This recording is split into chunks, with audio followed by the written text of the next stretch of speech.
Alright, we've taken long enough. It's been a long enough break. I think it's actually only been a couple days, but I haven't made a Who Can Beat video in a minute. I've been doing other content, posting other videos, so let's continue. I'll probably do several more this week, leading through the weekend and stuff. But if you like content like this, if you like this new series, smash the like button. Today's target is Naruto Uzumaki. I think I'm going to do Peak War Arc, and this, of course, I'm going to break down real quick how the process works. I'm going to observe the character, tell you guys how strong they are, what they bring to the table as a combatant, and then I'm going to send 3 characters to take them down. These 3 characters, it's questionable they could win 1v1, but they would win in a 3v1. So it makes it a little harder because they should be a little weaker 1v1, but they definitely win 3v1. So I'm going to break down Naruto first and then describe my team. Let's begin. So, who is Naruto Uzumaki? Naruto is one of the most famous anime or manga characters. You'll see, obviously, from the hit series Naruto. He is a character who, since day one, wanted to be the Hokage of his village. Of course, he had the issue of the nine-tailed fox buried inside of him that he was given half the power of when his father passed, protecting him and the Leaf Village. Naruto, although ignorant, does grow up to be one of the most famous ninja, if not the most famous ninja of all time, and helps take place in the Great Ninja War to help protect the world from several threats that included Madara, the Akatsuki, and Kaguya. Now, in terms of power, I've noticed the communities all over the place when it comes to how strong Naruto actually is. I mean, if you put him anywhere less than planetary or moon level, it's kind of weird. At his peak, of course, because literally we've seen in the movies casually like punching apart a quote hollow moon, but pretty sure he could have done it to a normal moon. We know that Kurama's chakra and tailed beasts as well have been compared to surface wiping or planetary, but the Nine-Tail for sure, obviously being way stronger than all of them, has been referred to as a planet buster. But characters he's fought and should scale to, I mean, we know when they're older, even if you use older Naruto, Kaguya and her family members can casually like cut planets, worlds, stars, destroy space-times with at least a star in it and maybe another planet or two. So it can get a little weird, but I'm completely comfortable with you saying that Naruto is possibly star level. I think it does get weird when you get in that universe meta. I don't see much credence for it, but definitely comfortable with people saying star to star plus. That's the range we're probably aiming at in this video. In terms of speed, obviously, even Kid Kakashi could tag lightning. There's characters blatantly stated with light speed attacks and massively above lightning that Naruto can just outright blitz. So FTL to FTL plus to even MFTL is fine for Naruto in terms of speed. Durability, he has high regen thanks to his extreme levels of chakra being an Uzumaki, as well as the chakra he has with Kurama. He can use that to regen, and Kurama helps regen him as well. He also has chakra cloaks that serve as extra durability.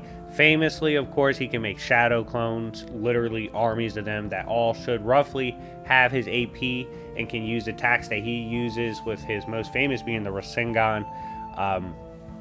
This attack, especially if used in the form of like a Rasen Shuriken, can even cut down on a molecular level and is absolutely devastating.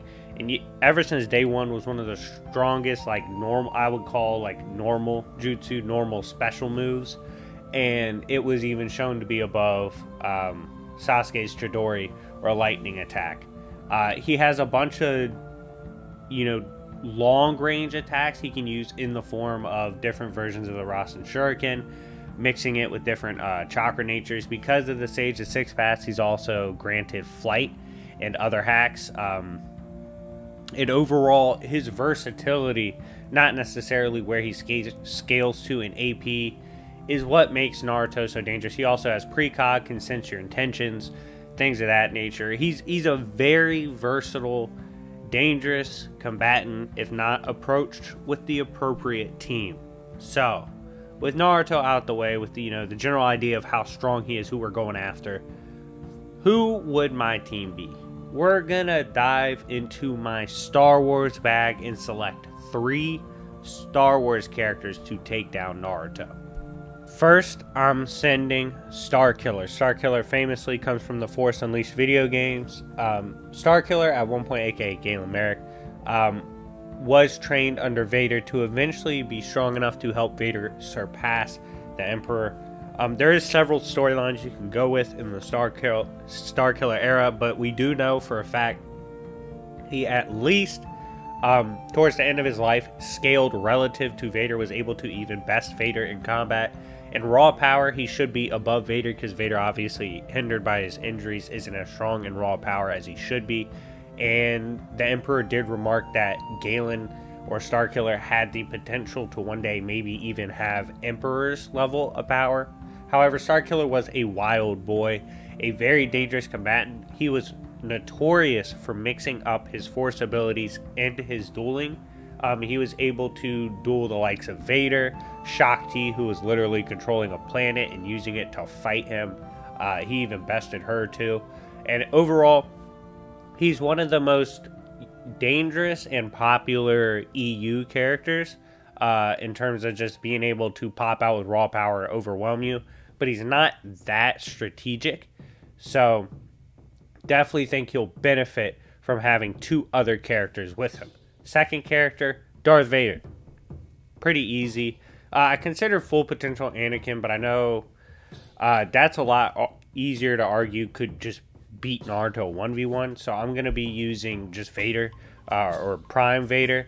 Prime Vader, like I just mentioned before, can easily duel Starkiller. He's the one that made Starkiller so formidable. Easily can take down Jedi Masters. Has all his prior knowledge and trainings as Anakin Skywalker, who is already considered one of the most dangerous duelists in the Star Wars verse. Darth Vader's power is considered somewhat relative to even the likes of legends like Yoda. Yoda, who is casually able to swat aside attacks from a being whose laugh alone could throw meteors out of orbit instantly. So with that in mind, he's like the strategy guy of the group, or, well, the last character is very smart as well, but he, at least with Starkiller, they can function very well together, makes him incredibly dangerous against Naruto. But we're going to wrap up the team and secure the dub with one of the more famous cult-like followings in Star Wars, Revan. Revan's incredibly dangerous because, quite simply, the boy's done it all. He's been on the light side, he's been on the dark side, and he's such a seeker of knowledge that he's tried his best to take his powers and abilities to the full extent on both sides. This has allowed him to survive mind hacks and torture for over 300 years. Can stand up to the Emperor and even knock him back with a Force ability. The Emperor, who has planetary plus feats casually. Revan as well has things like teleporting. Even with just half his power, technically, because his soul got split, he could teleport, make clones, use Force Stun, Force Paralysis, Force Fear, Force Blast. All these abilities. He's super well-rounded, an exceptional duelist, even beating characters who could literally see several minutes into the future. Overall, Revan is a gifted, versatile combatant who I think helps round out this team perfectly. So, in the end, I feel the team is Starkiller, Prime, Darth Vader, and Revan himself is more than enough to take down Naruto with their intelligence, their combined power, dark side hacks and abilities, their versatility through the Force, their ability to locate the real Naruto. They'd easily be able to do that through the Force. Overall, I just feel like this trio is perfect to take down Naruto himself. But anyways, guys, let me know what you think. Do you think Naruto could take down this 3? Would you pick a different 3? Let me know who your 3 would be to beat Naruto. But anyways, guys, I hope you guys enjoyed this. It's been your boy, YFE. Keep a lookout for a continuation of this series. I've already made several before. They're doing pretty well. I want this series to really take off as we grow as a channel. And make sure to have someone subscribe to me today. All right, help me grow. But anyways, it's been your boy, YFE, and I'll see y'all later. Peace.